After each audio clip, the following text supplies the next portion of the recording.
আমরা বাংলাদেশের মানুষের কাছে প্রতিশ্রুতি দিয়েছিলাম, বাংলাদেশের নারী সমাজের কাছে প্রতিশ্রুতি দিয়েছিলাম যে বিএনপি সরকার গঠন করতে সক্ষম হলে আমরা এই ফ্যামিলি কার্ড এর কাজ শুরু করব। আপনারা নিশ্চয়ই খেয়াল করেছেন, আমরা আল্লাহর রহমতে বাংলাদেশের মানুষের সমর্থন নিয়ে বিগত নির্বাচনে সরকার গঠন করার 1 মাসেরও কম সময়ের মধ্যে আমরা আমাদের এই প্রতিশ্রুতি, জনগণের কাছে দেওয়া প্রতিশ্রুতির কাজ আমরা শুরু করেছি। এবং শুধু এই প্রতিশ্রুতি নয়, আমরা আরো কিছু প্রতিশ্রুতি করেছিলাম, তার মধ্যে যেগুলো আমাদের প্রায়োরিটি প্রয়োজন ছিল, তার মধ্যে আরেকটি আছে কৃষক কার্ড।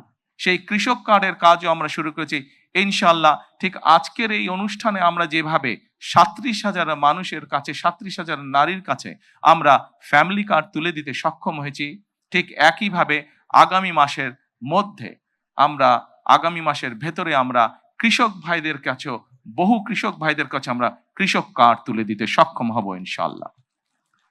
সম্মানিত উপস্থিতিবৃন্দ, আপনারা নিশ্চয়ই খেয়াল করেছেন, আমরা দেশের মানুষের কাছে আমরা প্রতিশ্রুতি দিয়েছিলাম, বিশেষ করে আমরা বাংলাদেশের কৃষক ভাইদের কাছে আমরা প্রতিশ্রুতি দিয়েছিলাম যে বিএনপি সরকার গঠন করতে সক্ষম হলে যাদের কৃষি ঋণ 10,000 টাকা পর্যন্ত আছে, কৃষি ঋণ সুদ সহ, সেই কৃষি ঋণ বিএনপি সরকার গঠনে সক্ষম হলে সেই কৃষি ঋণ আমরা মওকুফ করব।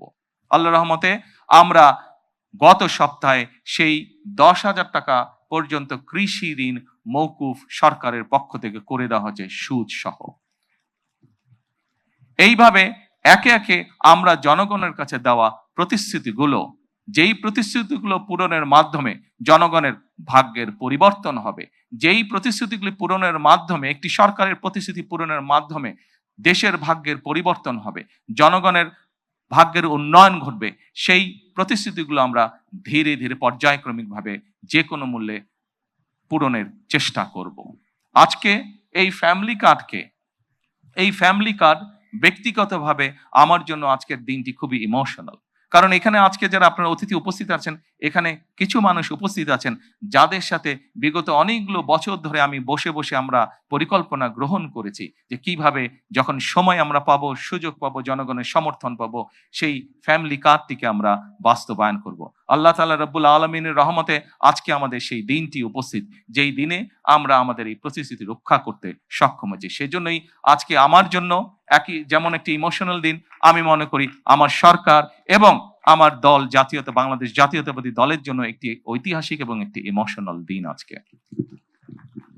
সম্মানিত সকল উপস্থিতিবৃন্দ, সম্মানিত সভাপতি সহ মঞ্চে উপস্থিত অতিথিবৃন্দ, আসুন, এই দেশটি আমাদের প্রথম এবং শেষ ঠিকানা।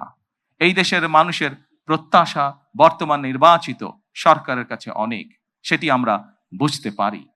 কিন্তু একই সাথে আমরা যদি বাস্তবতা বিবেচনা করি এবং সমসাময়িক ঘটনা, মধ্যপ্রাচ্যের যে পরিস্থিতি, সকল কিছু যদি বিবেচনা করি, তাহলে আমরা যে প্রতিশ্রুতিগুলি দিয়েছিলাম, আমরা অবশ্যই আমাদের প্রতিশ্রুতি থেকে বিন্দু মাত্র আমরা অবস্থান পরিবর্তন করব না।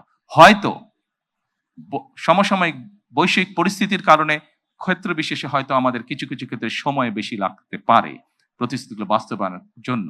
সেজন্যই আজকে আমি সকলকে অনুরোধ করব, এখানে যে সকল এলাকাবাসী উপস্থিত আছেন, আপনাদের মাধ্যমে সমগ্র দেশবাসী যে সকল উপস্থিত আছেন, আপনাদের মাধ্যমে সমগ্র দেশবাসীকে এবং মিডিয়ার মাধ্যমে সমগ্র দেশবাসীকে আমি অনুরোধ করব যে আসুন আমরা ধৈর্যের সাথে সমগ্র পরিস্থিতি মোকাবেলা করি, আমরা ধৈর্যের সাথে সুন্দরভাবে আমাদের এই দেশটিকে গড়ে তুলি।